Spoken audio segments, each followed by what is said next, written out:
You're a mess.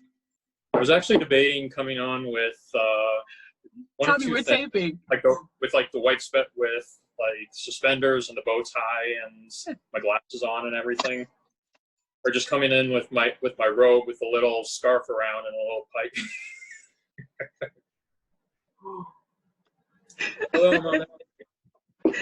Good day, everyone. You are too funny. Good day, everyone. Happy Friday evening. It's Friday, May 15th. This is the pilot show of Let's Talk Over T.E.A.S. As you guys know, T.E.A.S stands for Training, Educational Advocacy, and Support. So please welcome my wonderful guest today, Mr. Thomas Weeks. Hey, Tom. Hey, Monet. How are you doing today? Great. Tell me a little bit about you. What kind of tea you drinking there? What's up? Have some tea. I'm drinking my peppermint tea, although obviously it's not as fashionable of a cup as you, so I gotta be ready for that the next time. So actually, I had a few teas this morning. I wasn't sure which to choose from because tea is something I drink in the morning. I'm not really a coffee drinker, but I do drink teas. So I had an option between black tea, organic black tea, or organic gunpowder green tea. I think that tells you all you need to know about that tea, right? I was afraid. I said, you know what? I don't want to know. I don't know if I'm going to be that ambitious today and actually try it. So I was like, okay, I'm going to leave that one for maybe another time. So, and then I had turmeric glow. So that was also a nice one. But I end up going with my regular. Do you remember my regular? I do not remember the regular. My regular I'm sure I saw it though when I was like going into your office asking if I could get your folders or something like that. Exactly. So I used to keep these in my stash.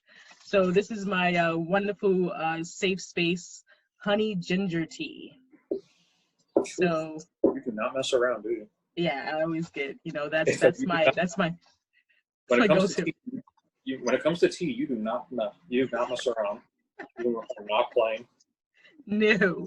So, that's the cool part about this show is that we're talking over tea. We're just having conversation. But the great part about the information that's being shared is very informative. We offer great skills and techniques and things that's going to empower single parents, right?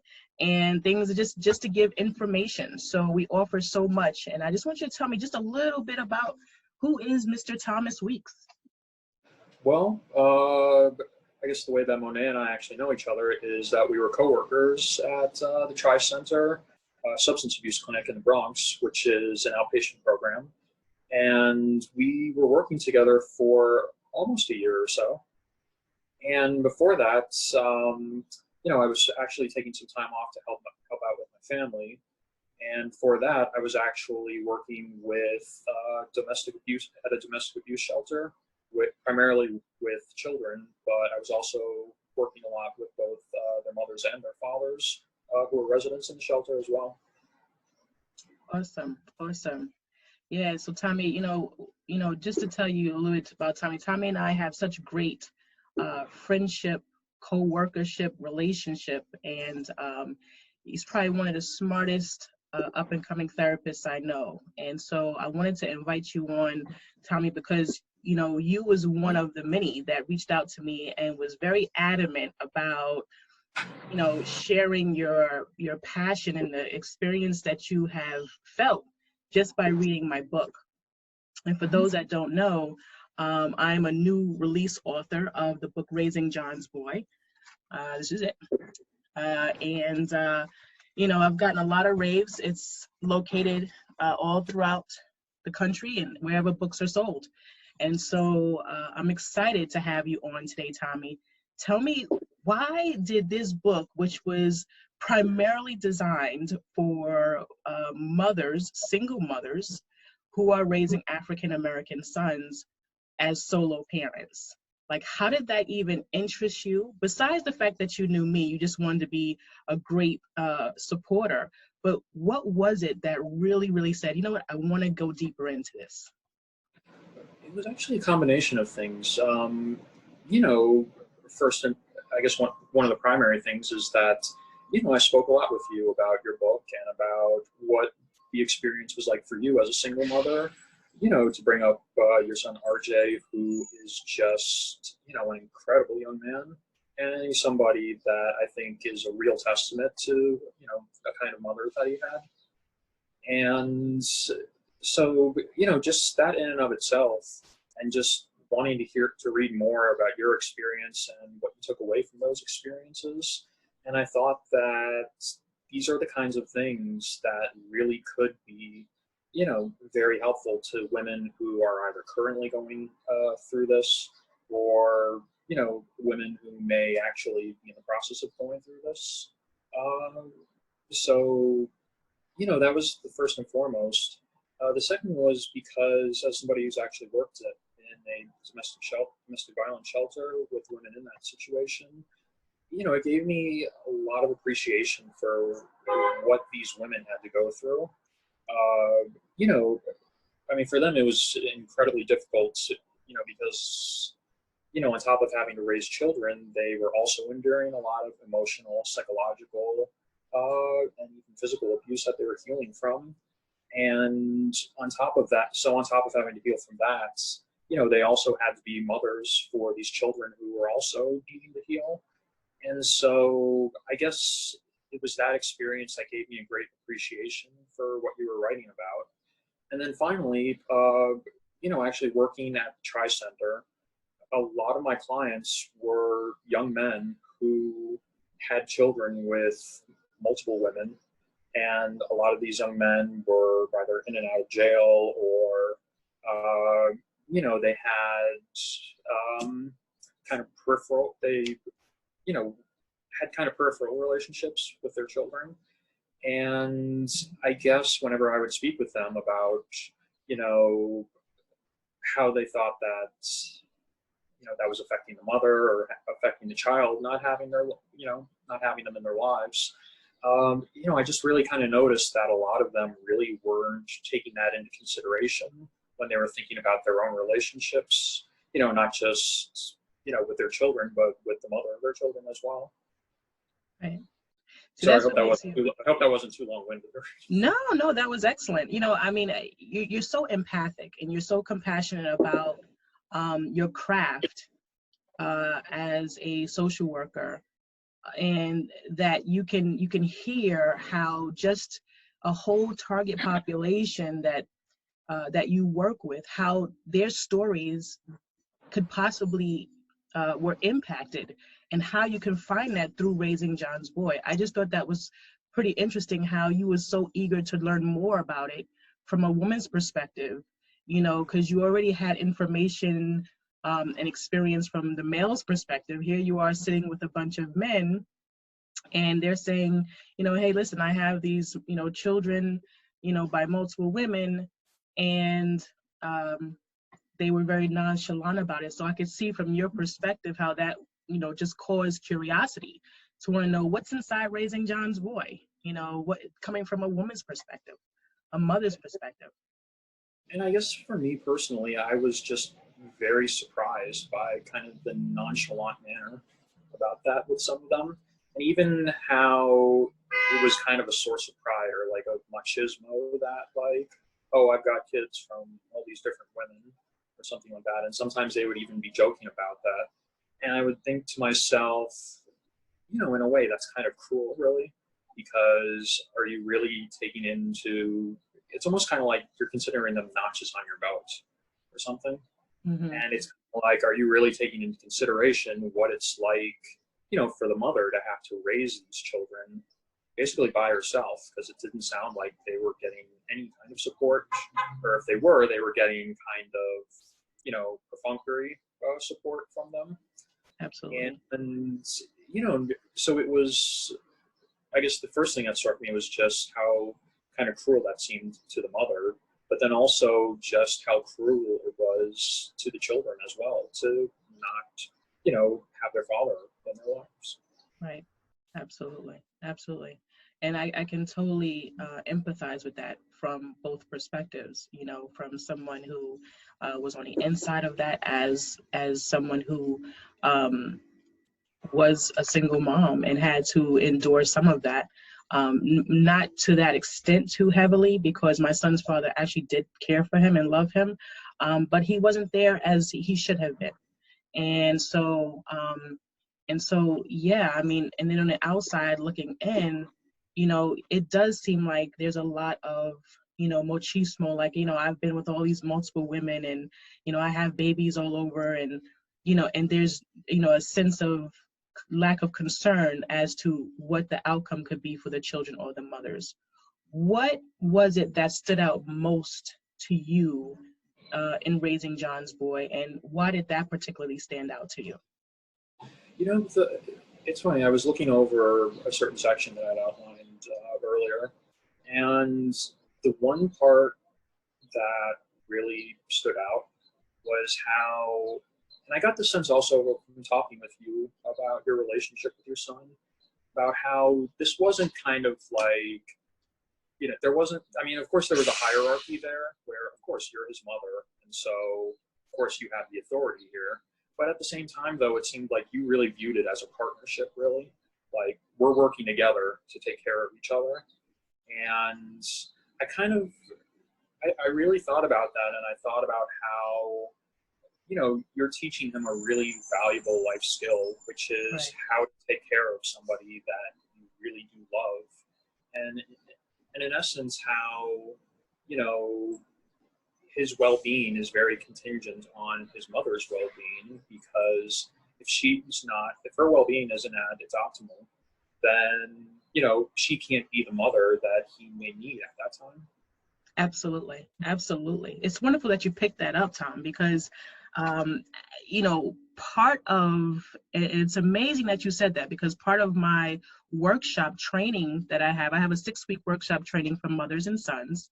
And what I do is I'm showing sons how to obligate themselves to their mothers.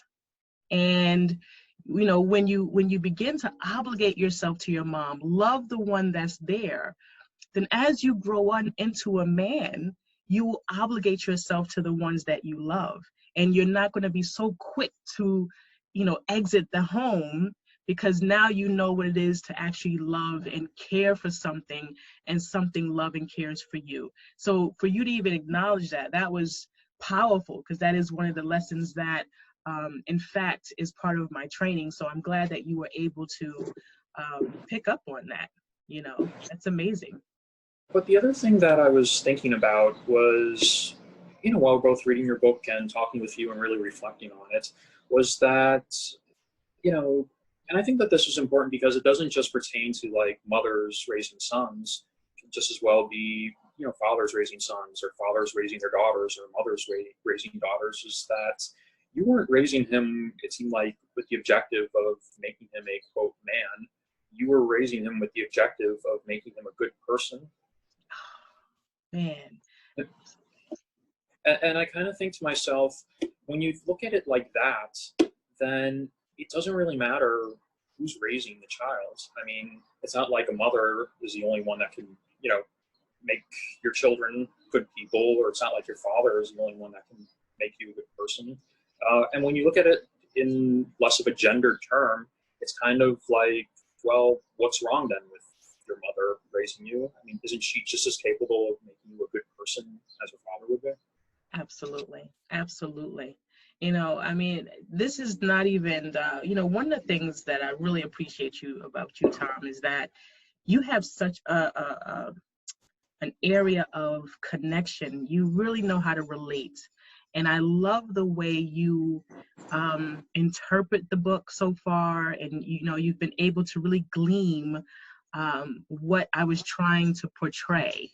And that is exactly right, because I'm a big advocate for um, rooting for parents who are raising children of the opposite gender, because it's not about gender, it's about raising good people. You know, so I mean, and even in the book, I don't know if you remember the part where I even said, if you are, a non-African American or non-Hispanic or person of color raising a child who is of color, that's important. It has nothing to do with race or gender. It has everything to do with, are you raising them with love? Are Yeah. you raising them to be good people? Yeah. Absolutely. And So at what point, I'm sorry, go ahead. no, because the other thing, like another point that really stood out, and this was, at the very beginning when you were talking about how, like first thing in the morning, like setting the energy for the day for your son, and, trying to be as upbeat and, kind of setting the tone both for yourself and your son. And the thing that really made me think about is how a big part of parenting, it's not the direct instruction that you're giving them, but it's really how you model how to be a person for them and how you interact with the world and how you interact with others. And it's, I guess for me personally, what came to mind was when, I was a little boy, there's this one anecdote where, I think I was like 7 or 8 or so, and my dad was walking with me down the street, and I think it had just stopped snowing, and so it was very slushy and icy and what have you. And he noticed this elderly woman trying to get across the street and really struggling.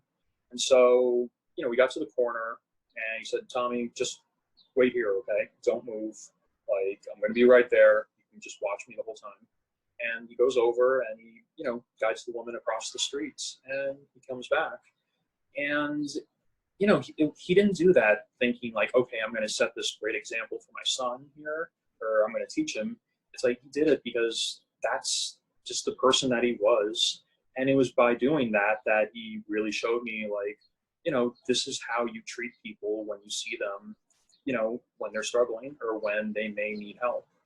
And you don't do it thinking that like you're going to get a reward or something. Like you just do it because that's the right thing to be doing. Absolutely, because it's the right thing to do.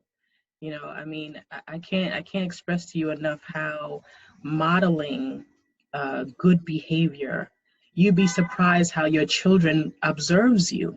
It's not, how they say, it's not what you say, because most times children don't hear so much what you say, but what you do is so important, and how you do it, and so, that's one of the things when I was raising my son.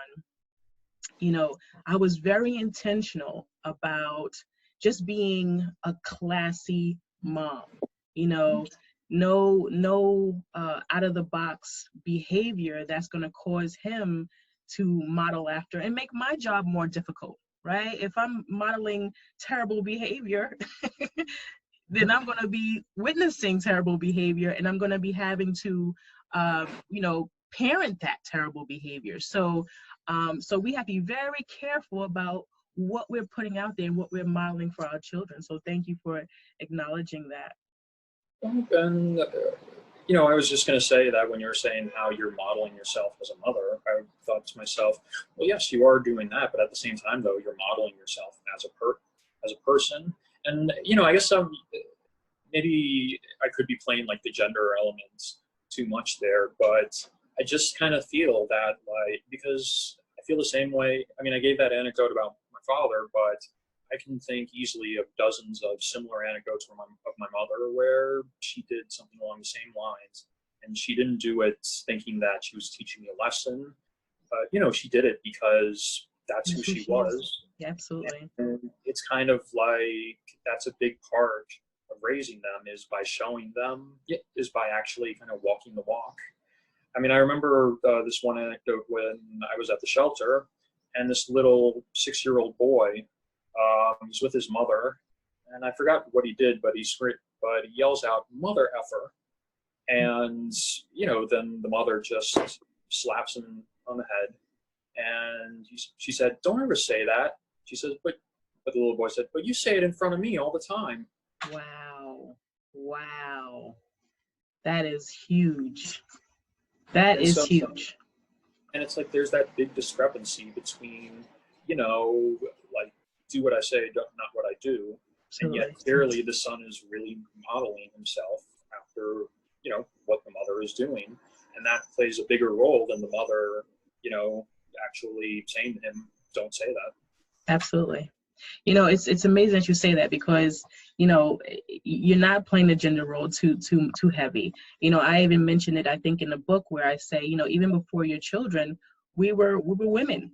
We were just women. Before babies came along, we were ourselves. And so everything that I modeled, or all the teachings that I put into raising John's boy, I really modeled every bit of that, because that's essentially who I am, and you want to be able to, teach your sons how to be powerful, how to be productive, but at the same time, how to be peaceful, and be able to get along with society, and get along. So thank you for that. We're going to take our first break. All right. And then we'll come back in a few moments. All right, welcome back to Let's Talk Over Teas. Tom, you got your tea? I'm all set, ready to go. All right, good stuff. All right, I really got to get a more fashionable mug for next time. So, in case you guys don't know, I'm also... Or maybe I can just take a picture with RJ and then... So I'm also, I also have my pound cake with me. So I'm like eating tea and eating my pound cake, and drinking tea and having my pound cake at the same time. So, okay. So welcome back. I don't like to be eating and, but at the same time, but it's that kind of atmosphere. We're just gonna relax, we lay back, but we drop a lot of nuggets for moms out there. I wanted to ask you a question, just to open up the dialogue in regards to, you said you've worked with the population of a lot of men who have multiple children, leaving the moms to care for their children. Obviously, that's not a healthy outcome, and it could cause a lot of different emotions in the mother along with the children. Do you think raising John's boy devalued men, or was degrading men, or putting men in any kind of a place that was making them feel less than, or highlighting their lack of responsibility or accountability? What did you glean from that perspective? Not at all. I mean, if anything, I don't feel like it either, knocked men down or brought women up. I just kind of thought that what it did was that it showed that there was never really a hierarchy to begin with, that they were always on the same level, really, when it came to raising their kids. And what it showed is that, we've just been almost kind of operating under this illusion that only men can raise boys, or only women can raise women, or can raise their girls, when, it's like we've been operating under that illusion when that was never the reality. And the reality always was that I think men and women, when it came to raising their children, they were always right there. It's just that for some reason we've been operating under this, this was our assumption that when it came to raising boys, men were up there, women down there. When it came to girls, women were there, down there. When, the reality is that was never the case. Both were playing a very equal part in raising their kids of the opposite sex. And, they're both just as capable of raising kids of the opposite sex as they would be of the same sex. Absolutely. And I'm a firm believer, and then, feel free to ask me any questions you want, in regards to that. But, I'm a firm believer that you're right. Women can raise, boys, and fathers can raise their daughters. So it's not about that. It's about providing that village, of course, right? Because we can't do it alone. I'll be the first to tell you, I did not raise my son alone. I had God, and I had a very strong support system, and, by having this support system, it allowed me the opportunity to mother and parent even better, So when I hear statements like that, only a man can raise men, or women cannot raise men, and you've heard these statements, it's really putting women in a very limited box. And if women are the primary head of household, that means that this limiting, defeating and deprecating belief that they're not enough or they're not qualified, they're subconsciously pouring that same belief into their sons, and they don't even know it. And so now they have sons who grow up, and this is my theory. These sons grow up with these planted seeds of, I'm not enough. I can't do it because mom felt that way while she was raising him. And now he grows up and he has this perception like, okay, I'm a father, but what the heck does that look like? I'm with a woman, but I don't really love her, so I'll treat her like crap or whatever, and so we have to hit these topics and these issues, and this is what Raising John's Boys do. So thank you for acknowledging and recognizing that. And even just to that point, I think that, if children see that they're, and again, I don't have children of my own to speak of, but I imagine that if a mother is coming into this, raising a son with this, I can't do this, I'm not qualified to do this, because, like, who am I to be raising a son? Like, they're going to pick up on that, and then they're also going to start to believe, like, yeah, who are you to tell me what to do? Like, Absolutely. You're not my father. Absolutely. And you hear that with it, and whenever they say you're not my father, there's that basic assumption right there that only his father can really tell him what to do. Or, absolutely, absolutely, 1,000%. And at that point is where you lose points in your son's eyes. And if you don't nip those things in the bud right away, you kind of lose that sense of respect and that love and that value that you're supposed to have.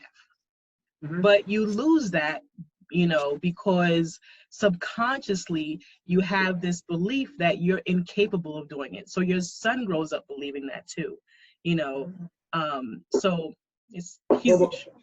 Well, Monet, because, the instances that I brought up, about both, my clients at Tri-Center and at the domestic violence shelter, where, these fathers were virtually non-entities in their children's lives. But in your case, it sounds like John did have, a role, or his father did have a role in his life. And I was wondering if you could tell me a little bit more about that. Sure. Well, first of all, Raising John's Boy, John is not really my son's name. That's just a pseudonym. I'm sorry, I meant RJ. I'm sorry about that. MJ's, MJ's father's name is not John. That's a pseudonym for any single mom's son's father's name. So if it's Mike, Mark, Tom, Bob, it's raising his son. And so how we have Dear John letters. So it's kind of like that name, that kind of like blank, and you have to fill it in. So it's You know what I was thinking though, and I'm sorry, I don't mean to interrupt. No, it's okay. But when you're saying, John's son, as in meaning that, well, if it's a son, then that means it's the father's kid. And I was wondering if by that same logic, then you would say, if say you would add a daughter, it would be Nijaah's daughter. Right, or raising Jane's daughter, because right. Jane is the pseudonym for whatever name, right? So if I would say raising Jane's daughter, and then you have to fill in Jane's name with your own name or whatever female name it is to raise that, whoever raised that daughter, so. But it kind of operates under that assumption that, like, oh, well, if it's a boy, then kind of the father's got dibs on raising him. But if it's a girl, then the mother's got dibs on raising him. Or I'm sorry, raising her. Yeah. So it's basically giving props to, what it's like as a single parent, right? So from a perspective of, I'm raising his son, if I was a man raising my daughter, I would say I'm raising her daughter, because again, it's going back to just recognizing the fact that I didn't make the child alone, and so what does that life and path look like for someone who is raising a child of someone else's by themselves? And so I wanted to give that acknowledgement so that, it can separate the fact that, when I raised my son, I was not a married woman, like that. So I want to make that very clear, raising his son, um, but going back to what your question was he present? Was that your question? Or if you could just tell us a little bit more about, the role that he played in MJ's life. So I'm not big on disclosing too much of my personal life, Mhm, right? of course. But in regards to the book, one thing I don't do is I do not disparage or degrade or devalue my son's father. In fact, I'm very grateful for him, because had I not endured the bumps and bruises and roads that I did, by even being encountered with him, I probably wouldn't be who I am today. And I like who I am. In fact, I love who I am, because I've gotten stronger and wiser and better. And I wouldn't have gotten that had I not learned how to navigate and strategically move the way I needed to move to be where I'm at today. So, in terms of his participation, I wouldn't give him 100, but I wouldn't give him a failing grade either. He is someone that I know loves and cares for him. And that to me is paramount. I'd rather you acknowledge that part than to not acknowledge that part. And so, that's something that I wanted to make sure that when I wrote Raising John's Boy, I was very, very specific and intentional about uh, making sure moms, use the right language when they're talking about their children's father. Because it's important, because you have to realize that that is still part of your child's identity. And so you don't want to destroy that or take that away. And these are some of the things, again, I love talking like this with you about Raising John's Boy in depth. This is actually probably one of my first real talks about going in depth like this with it. And I appreciate, that's why I love so much about Let's Talk Over Tea, because it really gives everyone a different perspective to open up the floodgates and really have a great dialogue and conversation. So yes, that was probably my main priority and reason behind how important language is. And so when I do my 6-week program, a lot of it is based off of Raising John's Boy and how to get to those points. A lot of moms are having difficult times. I get it all the time from my clients. They're having very difficult times with their sons. How do you get them to obligate themselves to you? How do you get them to, value and appreciate and take accountability and responsibility? And these are the things that I'm showing moms how to do through my 6-week, moms and sons, how to do these things through my 6-week program. What I just was considering, from what you were telling me, was about how kids, when their fathers are still a part of their lives, and how that idea about how only the father can really raise them, even if, say, the son is in the mother's custody, and in a way, whether or not there's that potential that mindset can kind of undermine your parenting, where it's kind of like the father maybe has, like, where the son considers the father to have more authority about what he can and can't do over the mother. And I was wondering if you think that that's also an element when, the father is an active part of the child's life.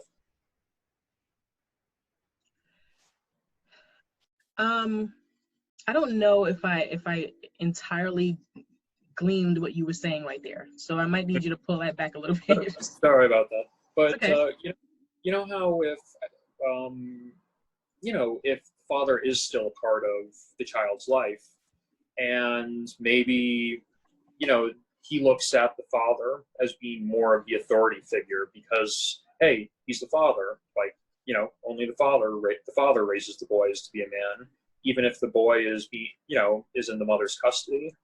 And I was wondering if you think that maybe there's that potential where that can really like undermine or undercut the mother's parenting. Oh, absolutely. Absolutely. That's why it's so important for uh, both the mothers and fathers to edify one another. Really talk, you don't have to necessarily put anyone on a pedestal, but it's important to, to say, your dad is important. You're, just as important as I am. It's important that you have that dialogue. It's one of the real dialogues that I used to always be transparent with with MJ. So always be transparent with him, because it's so important to, I never put him in a pedestal, like, he's the greatest guy in the world. Ooh, you can't do that. That's lying, right? Because if he was the greatest guy in the world, then where would he be? Yep, he'd be with you. He'd be with us, right? So we can't lie. So we have to be honest. We have to be very transparent. But it's also important that we don't have to degrade or devalue. It's about saying, hey, listen, it's you and I who's rocking this right here, right now, and he's a great guy, but until he learns his own role and responsibility and what his expectations are as a man and as a father, we got a job to do. And we got to do the work, and we got to invest in ourselves. And that's the important part about mommy and son teams. You got to do the work. No, that's funny because I was just thinking to myself, one of the questions I was thinking of asking was, do you think it's appropriate for the mother to actually voice, what could be very legitimate concerns about the father to, to the son? And the answer you just gave there was, well, what's that going to do really? I mean, how's that going to help us in the situation that we're in right now? And instead of, focusing on him or whatever his flaws are, we should be focusing on us right now and on what we Absolutely. can do. Absolutely. And that doesn't mean you don't acknowledge or recognize, but we have to focus on the present, the here and now. Part of the hallmark of your complete joy in life is being in the here and now. If you're focused on the past and what you cannot control, then you're going to find yourself in a very, very high level of depression, high level of anxiety, high level of stress, because you're focusing on things that you can't control. Mm-hmm.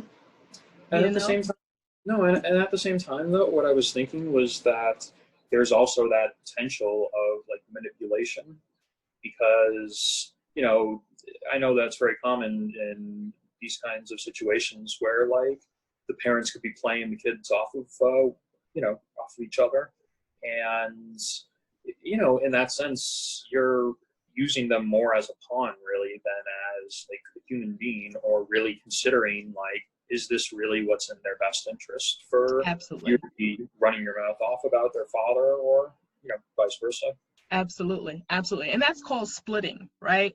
When a child is, going between both parents and you got them, using each other against one another, daddy said I could have it. Mommy said I could do this. Now you got the parents bickering going, hey, he said this. And before you know it, they're arguing. And then, you don't want the child to be in the middle of, well, he was with me for this weekend, and how come I can't have him this weekend? And you're both pulling, and the child's got his hands out like this, and it's going back and forth like, well, wait a minute, where do I go? So, Right. So we have to be careful when we're parents, right?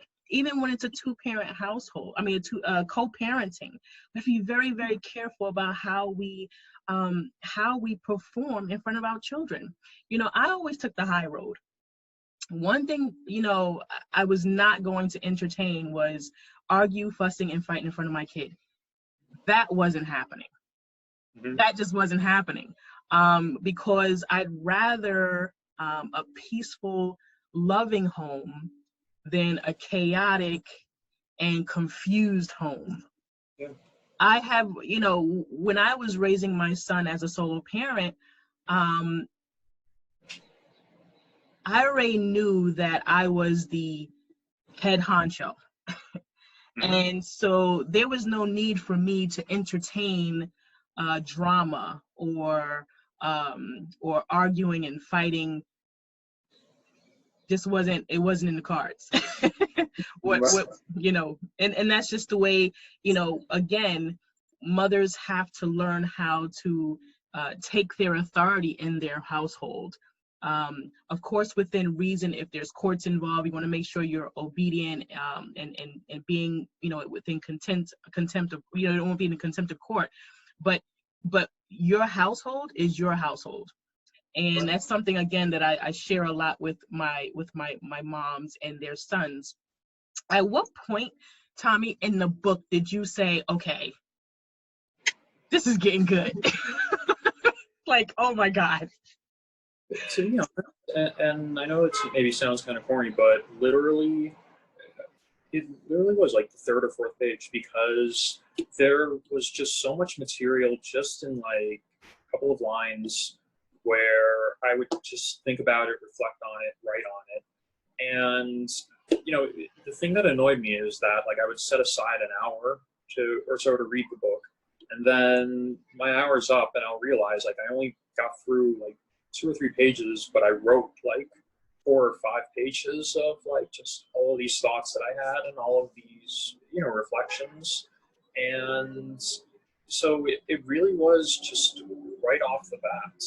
But the part that really, where I thought, okay, this is definitely going to be an interesting, you know, way of looking at a situation, was, I actually wrote it down.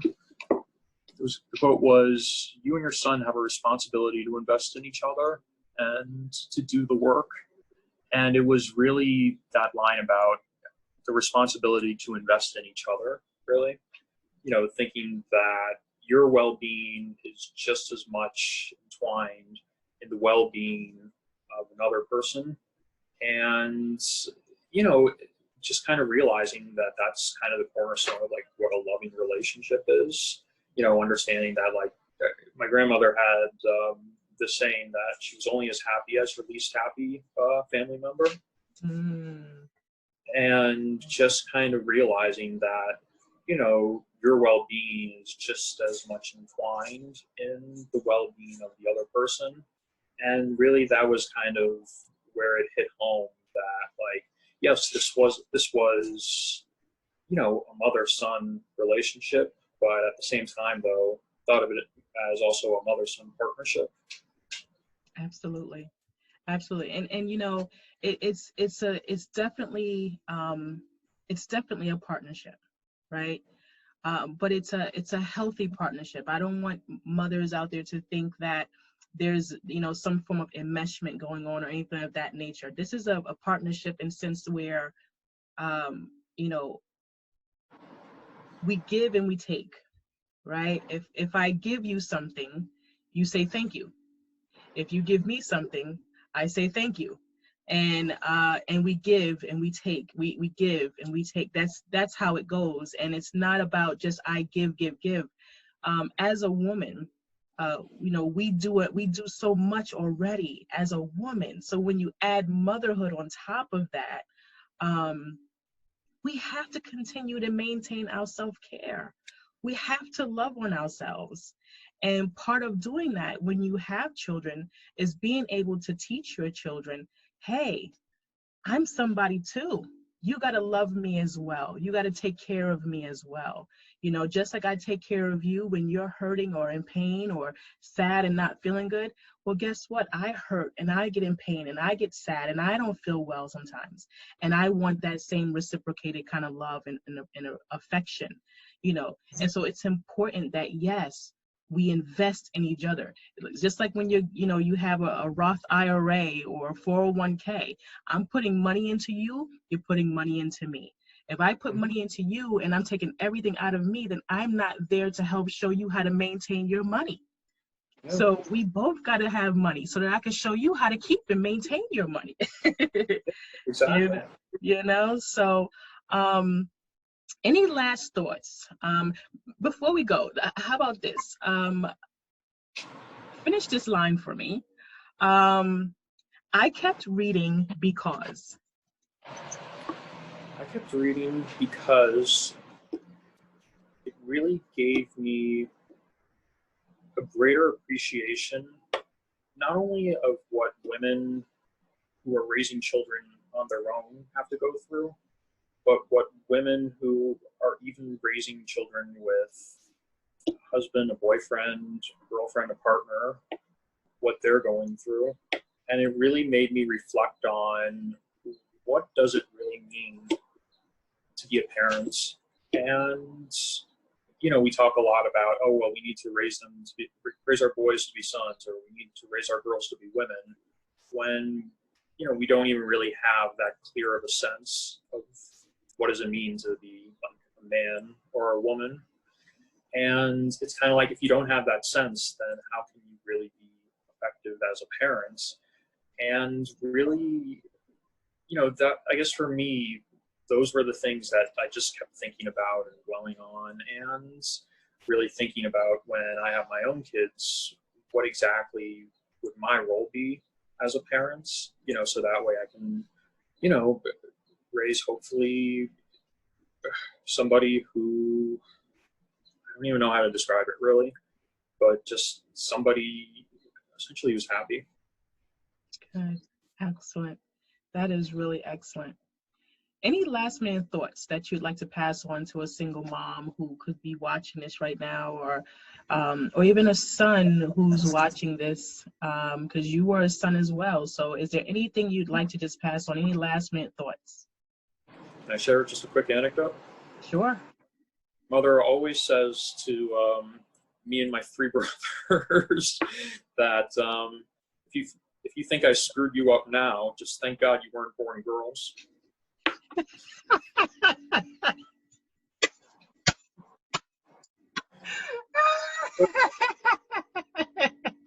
So if anything, she kind of helped, dispel any notions that like only mothers can raise daughters. She said that mothers can screw up their daughters just as well as screw up their sons. Exactly. Oh, goodness. Buffy rocks. Oh, man. Well, Tom, it has been an absolute pleasure. I love you, Mom, by the way. Thank you. I love you back. It's been a pleasure. I love you, Mom. It's been a pleasure. So I was going to have a few last minute words. Thank you so much, Tom, for joining me on this wonderful pilot of Let's Talk Over Tea. I'm really hoping and praying that as women and mothers, solo parents who have gotten a chance to watch this particular episode, I really wish that you took away some nuggets here.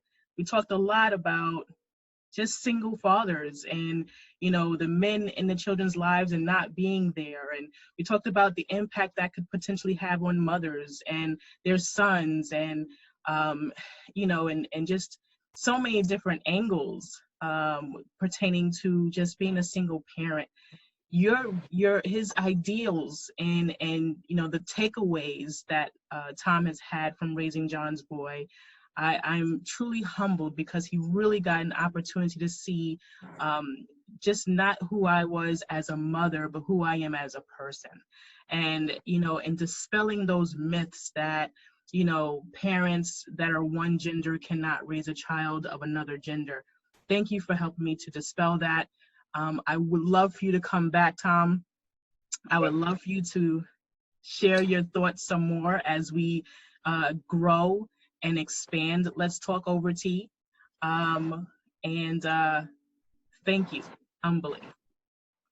Thank you, Monet. It really was a pleasure, and I really, enjoyed our conversation. And anytime that you'd invite me to come back, then I'd be more than happy to do it. Awesome. Take care, everyone. When we strengthen our boys and men, we stabilize our girls and women. Take care.